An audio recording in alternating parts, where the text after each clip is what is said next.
My parents were, I'd call them Speedway tragics. Yeah. You know, they certainly introduced me to it. Yeah. And growing up in Granville, you sort of run into people that were at the Speedway. Sometimes a couple of mates or friends, we'd walk to the Speedway. Yeah. You know, go watch the races. That was a social thing. And high school, you know, I had braziers and Manifs and people like that around. So how many were you going to school with? Obviously there was, the braziers and the Manifs. Was there the Fars as well? Or would that come on later? Fars weren't in my area. Brucey White's daughter went to our high school. So there was probably the three that I know, and I'm sure there's more since I've left that go through there as well. But being in the area was just, you know, it was kind of cool. And I was a nobody. Yeah. You know, I'm walking home with one of the braziers or something, and I hooked up with the Manifs who knew them and went to school with them. And Go! Are you doing anything? That's a massive crash. And it's happened immediately. This is amazing. Big shot, and it's lights out, and away we go.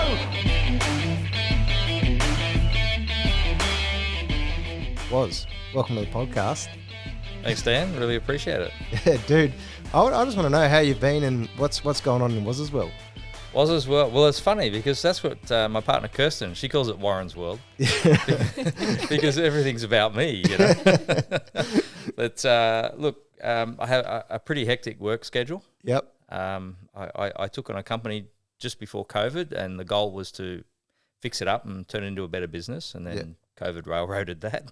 Yeah, right. So that's pretty full on. And then we just started racing again. We ran our first race for the season last week, and I'm back in my own car, my own team. Yep. So there's a lot of work, you know, around that, and I do a lot of it myself. Yeah. As much as I'd love to have crew around all the time, the people that help I'm really grateful for, but they're not there every night when you want to go out and spend an hour in the shed. So Yeah. so that's pretty full on. And I got to touch on though what you said. You were trying to fix up a company, but then it fell to shit because of COVID. What was the company, or what's the process with your businesses? Well, I don't own a business. Yeah. I work for a company, and I've worked in the lighting industry for about 30 years. Yep. And I got to a point where I manage a lot of businesses. Anything, I think the biggest business I've managed is about 40 million. Yep. And I tend to go in there and make them happen. Yeah. So they go from being maybe a good business into a great business. Yeah. And you need lots of other support from the company. You don't do it by yourself. Yeah. But you put the structures in place, and you get the right people in place, and make all that happen. And this one had very little structure, very little people. Yeah. And I knew it was in trouble, but I took on the GM's role to really turn it around. Yeah. And when COVID hit, it just stopped me from doing anything. We actually went backwards, and now we're going forwards, which is nice. Yeah, I think now because of COVID, it feels like for me, and especially Brooke and we're working this podcast, it feels like everything's working at 110% for everyone. Do you know what I mean? Because we've gone from like nothing for 2 years, and then just completely just bulldozed since 2022. Well, I don't feel like I had a break. Yeah. Because, it was probably good that COVID came along and I didn't have to worry about racing. Yeah. Because that takes a chunk of time, and I could focus a bit more on the company. We use the time to pull apart all the bad things, and then start structuring the good things. Whereas if you're trying to run a business at the same time, it's really hard to be doing all that at once. Yeah, doing both together. Yeah. Yeah. What's your role in the company? General manager. Okay. Yep. Yeah. Have you ever been? So have you ever come from being on the tools in lighting and what you've been working in, or has it been more a management role that you've come from? I'm a bit of a jack of all trades style bloke. I'm not a tradie. In terms of education, I left in year 10, and I did a lighting course for a year. And I did a management course, like an on-campus management course for a couple of weeks, and that's pretty much it. And I've grown my way through the industry. Good people that I've worked around, and you act like a bit of a sponge. You know, you pick up everything that they do that's really good, and then you combine that into who you are. Yeah. And I've gone from, pretty much taking a job in the lighting industry because my parents said, if you don't get a job, you're getting kicked out of home. And took that all the way to a GM role where I am now. Yeah, right. And then obviously was the lighting thing was the courses through TAFE or was it? Yeah, it was a TAFE course. Yeah. And you went to school across the road from Parramatta Speedway, didn't you? Well, in Granville, yeah. In Granville, yeah, okay. Yeah, so I grew up about a kilometre in a straight line from the racetrack. Yeah, right. So we could hear it at home. If we didn't go, of course I was pretty upset. Yeah. But, I could hear it from home each week when we didn't go. My parents were, I'd call them Speedway tragics. Yeah. You know, they certainly introduced me to it. Yeah. And growing up in Granville, you sort of run into people that were at the Speedway. Sometimes a couple of mates or friends, we'd walk to the Speedway. Yeah.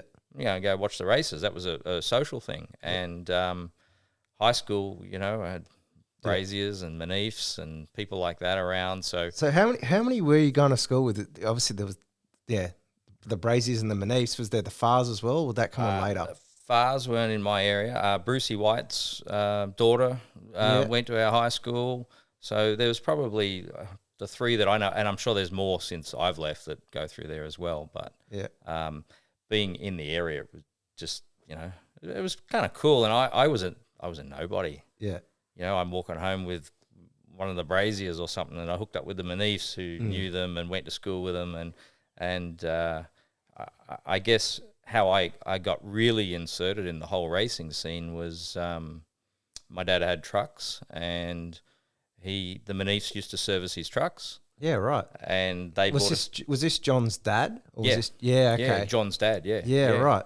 Yeah, so John's dad used to have a truck servicing business. Yep. And so my dad knew John Senior for years and years. Yeah, right. Even before John had his own business. Yeah, right. So they had a modified once, and one time they bought a sprint car. Yeah, right. Was this out the back? So their racing, was it out the back of their business or something? Back then, it was a bit of a mixed bag. Sometimes the racing was at their workshop up at Villawood. They had a truck repair and sales workshop there. Yeah. And then sometimes it was out of John Senior's house at Guildford.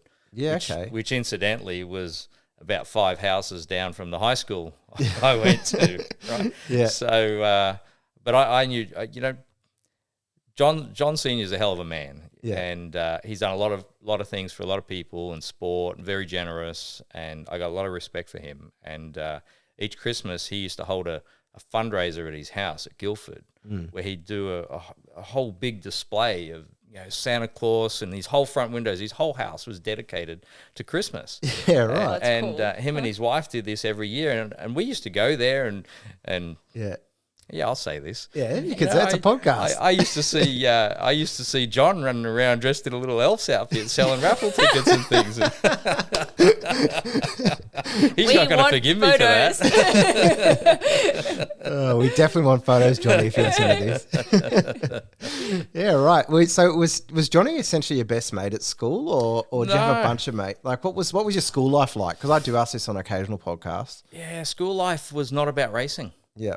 It was, you know, as a teenager, I was a BMX guy. Yeah, okay. I raced for about 8 years, travelled all over the country every weekend. We probably raced 48 weekends a year. Oh, wow. In BMX? In BMX. Yeah, okay. Yeah. Yeah, right. So how far did you go in BMX? Like, what level were you competing at? National plates. Okay, wow, yeah. Yeah. So national plate level. I didn't win a national title, but we were in national finals, and I think the best we were in the state was about third a couple of times in a row. Yeah. Yeah. But yeah, at a pretty decent level for the 80s, right? Yeah, no, that's awesome. And what made you stop doing BMX? I think it was a combination of factors, really. You know, you grow up a little bit, and I always thought somehow I could make a career out of it, whether I owned a company or started a design business or a bike shop, I don't know. And then when I turned 16, you know, race cars opened up a little bit more. Girls kind of came along. Distractions. You know, you bought a car and you forgot to ride your bicycle everywhere and all those sort of things. So I still love it. Yeah. I mean, I've got a nice 1980s collection of BMX bikes. Actually, Really? At your house? Yeah. Yeah, right. Yeah, Awesome. restore them all, like brand new, period correct. Wow. How many are we talking? A dozen. Oh, yeah, yep. I got a whole bedroom dedicated to my BMXs. So Warren's World, right? Yeah. That's exactly right. Well, Waynesville's is the movie I was thinking of. Yeah. But I was thinking, obviously with the BMXing stuff, you were obviously like a go-getter since you were young, or like an adrenaline junkie. So when you did how did you just pick up a BMX bike one day and just go, I'm just going to race this? Or how does that whole scene work? Do you know what I mean? Like, Not like that. not like that. Okay. Not like that. Not for me anyway. Like some kids do it from 4 years old and they're a natural and they're going to be a star, right? Yeah. I think I was 12 before I got a bicycle. Yeah. I would have been probably 11 when I got a bicycle, and I think my first race was when I was 12. Yeah. And I didn't ride a bicycle till I was nearly 11. Yeah, right. Yeah. I rode skateboards and did, simple little things. I played some soccer and stuff like that. But there was just this, I don't know, I wasn't good at it. Yeah. And then when I learnt that I could be good at it, I just never stopped. Yeah. How'd you meet your childhood friend, Justin Hedges? Because didn't he race pro stock? Yeah, Jason. Jason and I, kindergarten in primary school. Yeah, right. Yeah, so we've known each other since we were about 5 years old. Yeah, right. Because I was trying to dig through, like, obviously your school history and racing with other drivers. So Justin was obviously a part of the whole thing with that. And yeah, Jason was. What happened? Jason lived about 3 streets down from me, and of course going to school together. And then we realised, in the classroom and in the downtime, we'd sit there and start drawing stuff. We were both pretty good at drawing things, and then I drew a sprint car and he drew a sprint car. Hey, what's going on here? yeah. Who else knows about sprint cars around here, right? So his dad was a massive Bob Blacklaw fan. Yep. And he was a massive Steve Brazier fan. Yeah, okay. And I was a massive Gary Rush fan. Yeah. So, it just meant we were all competitive, and it's like growing up, once we got old enough, if we were going to races and he wasn't with his family, because we weren't all, we're talking very, very working class. Yeah. Growing up, we didn't have wealth at all. Yeah. All coming from trades backgrounds, essentially. My dad was a truck driver, and I think Jason's dad offhand worked in a factory or production area. Yeah, you know what I mean. So we're talking real grassroots type people. Yeah. And we realised that our families like the racing. So if one family wasn't going this week, because everybody's on a budget, well then Jason would tag along with us, or I'd tag along with Jason, or whatever. Yeah, we didn't get to all the shows, of course, but we certainly went to the races and absolutely loved it. Yeah. Did you ever go to Liverpool Speedway though? Yeah, I did. Yeah. Can you actually explain for me, because I've never seen it and Brooke's never seen it, like Liverpool, what was it like, and was it the vibe more of the new Speedway now, like, or is it more compact, or was it more open like the Parramatta track? Liverpool was funny for me because there's a BMX track right outside as well. Oh wow! So you had the Speedway circuit, and right next to it you had Metro West BMX. Yeah, okay. So it was a bit of a revered place for me. It's your heaven. That's right. Yeah, but the Speedway itself was like a mini. Can I say a mini Coliseum type thing? Yeah. It didn't have that stature, but it had the covered in roof on the grandstand on the main straight. Yeah. And so you got the echo of the cars, and I didn't go there when it was pavement. I went there when it was dirt. I mean, I watched the Kinzers and those sort of guys there. Yeah. My dad went there plenty of times, but I think we were dirt track people as opposed to pavement people, and that just meant we didn't go much. We'd see Mike Raymond on Sunday doing the Grand National, 10-minute recap or something. But Liverpool, it was a D-shaped track, so I raced compact speed cars there once or twice. Oh wow! Okay. Yeah, it's a little dark part of my past. So wait, what year was that? Oh, gee. Like late 90s, or sorry, not late, early 90s, late 80s. Because it shut. When did it shut? 94 or something, or earlier? Yeah, well, it had to be early 90s then. Yeah. Yeah. Had to be somewhere around there. Yeah, that track though, I've gone to Liverpool to pick up a go-kart, and I've always gone like, where was this track? Because I'm right where the shopping centre is. Yeah, right, the Westfield. Yeah, well, not Westfield, Liverpool, but there's a shopping centre. I think it's Green Valley or something like that. Oh, okay. It's right where that shopping centre is basically where the racetrack was. Yeah, right. Can you touch on, obviously, you racing? Obviously, you said it's a dark past, but your little go at Liverpool. Can you actually like explain the night out when you went there? And because you would have been a rookie back then, do you know what I mean? Like very raw. Yeah. Look, I got very lucky with the Manifs. Yeah. They, I did a lot of work on their race cars just because I loved it. And John Jr. says to me, well, you know, if you build this car up for a couple of shows, I'll give you a couple of B mains. Yeah. I've never raced. It's a didn't even race go-kart. A sprint car. Yeah, right. Yeah, wow. sprint car. Yeah. I hadn't even raced go-karts. I'd done a few practice days on go-karts, but that's about it. Yeah, yeah. And okay. So we got my dad's box trailer and everything and hustled over to John's and brought all this race car back in pieces and I built it in my dad's shed. Yeah. And then we did these couple of day shows. So I got bitten by this bug to go racing because I ran a couple of B mains in John's car and no money. Yeah. How do you go racing? No money. Yeah. Well, anyway, one of our neighbours, he ended up buying a compact, and I did some work on it. I helped him out a little bit, and then he bought another one, and he said, "Oh well, you know, you can kind of have a few races in the other one." Yeah. You beauty. I just keep working my way into these things, right? And so you were just hanging around hoping for someone to just go, you know what, have a go. Yeah, you look good. You know, why not? Just have a go. But it didn't last very long. Unfortunately, there was a bit of a falling out, and so I did 2, 3, 4 races in this compact. Yeah. And let it be. But I was bitten. Yeah. I wanted to race. You know, I'd raced BMX for nearly 10 years, and now I was around race cars, and I'm like, yeah, I want to race. Yeah. It's that competitive bug. Yeah, you get it? Yeah. yeah. Did your dad and uncle? Is it your dad or your uncle had to go in Speedway as well, or did I misread that? No, technically they both did. Okay. Yeah.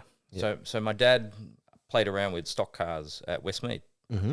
And I don't know, a few Sunday shows. I don't know whether it was 2, 3, 4, half a dozen races or something. But stock cars back then were the sort of things you get yourself hurt in pretty quick. Yep. And I remember him saying to me once, he goes, I was too big for the car, and I'm banging my knees all the time, and that was that. Yeah. You know, so he did a bit of that. But then my uncle bought an old what they call CAE modified. Yep. Off of John Barrett. Yep. Who was Gary Rush's main guy. Yeah, right. So it was a decent car. I have no idea how good the motor was or anything like that, but they kept it at my grandmother's place in Auburn, which again, is about a kilometre the other way from the racetrack. Yeah.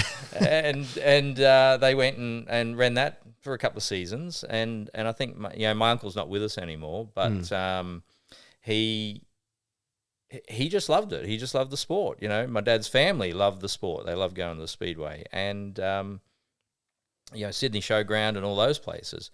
And when Uncle Ken could, he raced. And then when he couldn't afford it, it stayed in our garage. Yeah, right. So who do you reckon was out sitting there behind the steering wheel every day going racing? Yourself. Do you obviously we said Liverpool Speedway, but did you ever go to like Newcastle Motordrome, you mentioned the showground. Do you remember all those tracks or any? Yeah. I raced the Motordrome. I've raced the Motordrome in sprints, midgets and go-karts. Okay. So I've done a fair few laps there, and I didn't mind that place. It was actually all right. Yeah. What was that track like? And where was it located in Newcastle, actually? Place called Tomago. Okay. Near where the big Caterpillar truck place is not far away. It's sort of near. You just go across the bridge at Hexham and basically into the right, and it's just it was tucked in there. It's industrial area now. Yeah, right. But no, that was a place. It didn't have the atmosphere that a place like Liverpool had, though. Yeah. It was more of a regional facility, a quality track for a regional track, but more of a regional facility, regional style crowds and that. Did it ever sell out though, or was it just more of a casual track? I went to a couple of national titles there, and definitely some good crowds. Yeah. Yeah, right. Yeah. And you were saying Steve Raymond, those guys are the ones promoting Speedway back then, weren't they? Like, essentially it was bigger than supercars in a way, because the two brothers were the driving force, really. Mike and Steve in Sydney, you know, I mean, I've met Mike many times. I'm friends with Mike's son and daughter through BMX, incidentally. I met Mike's son and daughter, you know, Andy, which I think most people in sports know who Andy is. And Andy loves his rugby league, doesn't he? He certainly does. Yeah. And Lyndall, you know, I knew those guys as teenagers. We'd go and meet up at the BMX track and race on weekends. Yeah. Our families couldn't have been more apart. Like, socially, we were poles apart. Yeah. But the common denominator was go and have fun. Want to hear more? Each week we will share the hottest clips from our guest interviews on YouTube. But to hear the full episode, make sure to subscribe or follow us on your favourite podcast platform.